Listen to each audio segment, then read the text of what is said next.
श्री शिवाय नमस्तुभ्यम। स्वागत है आज की वीडियो में आप सभी का। दोस्तों, आप सभी को पता होगा कि 22 जुलाई से सावन के पवित्र माह की शुरुआत होने वाली है। सावन के पूरे महीने भगवान शिव की पूजा आराधना चलती रहती है। हमारे हिंदू धर्म में सावन के महीने का बहुत ही विशेष महत्व होता है। कहते हैं कि सावन के माह में भगवान शिव की अगर पूर्ण विधि विधान से पूजा की जाए तो मनोकामना पूर्ण ज़रूर होती है। सुहागन स्त्रियों के पतियों की दीर्घायु होती है और कुंवारी कन्याओं को मनचाहा वर प्राप्त होता है।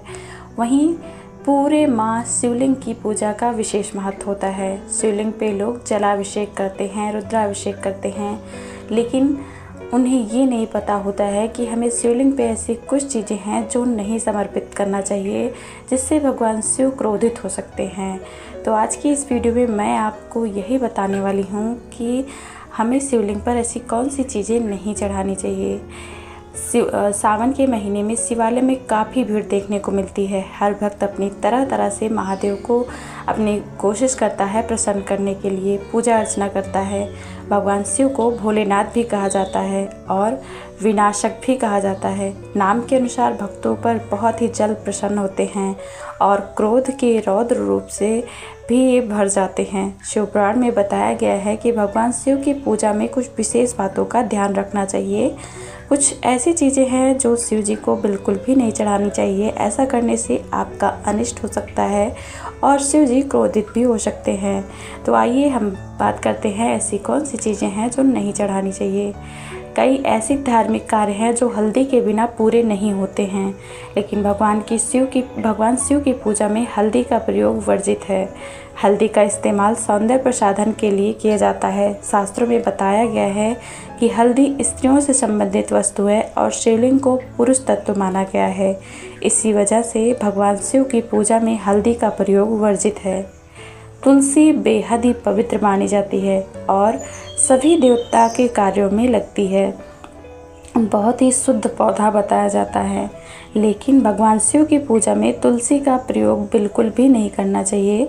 दरअसल इसके पीछे एक पौराणिक कथा है। कथा के अनुसार भगवान शिव ने तुलसी के पति असुर जलंधर का वध कर दिया था, जिससे क्रोधित होकर तुलसी ने खुद भगवान शिव को अपनी पूजा से वंचित किया था। इसी वजह से भगवान शिव की पूजा में तुलसी नहीं प्रयोग में आती है। भगवान शिव की पूजा अर्चना में शंख का प्रयोग भी नहीं किया जाता है।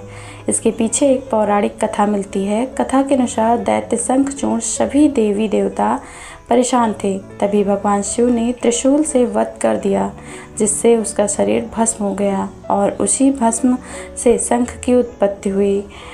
चूँकि भगवान शिव ने दैत्य शंखचूड़ का वध किया था, इसीलिए उनकी पूजा में शंख का प्रयोग नहीं किया जाता।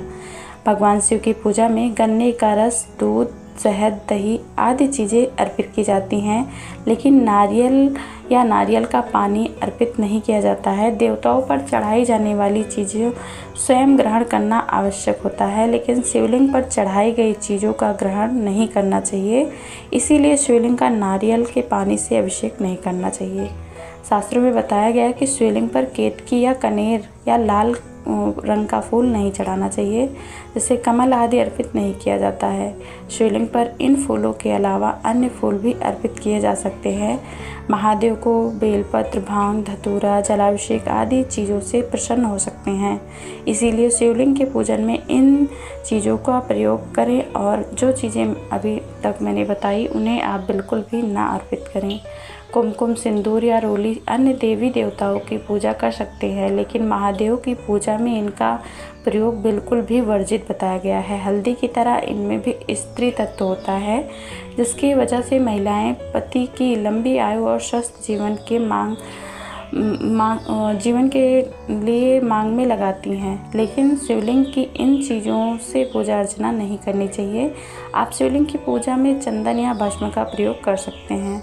ध्यान रखें कि शिवलिंग पर कांसे, अष्टधातु या पीतल के बर्तन या लोटे से जल चढ़ाएं। लोहे या स्टील के बर्तन से बिल्कुल भी जल ना चढ़ाएं।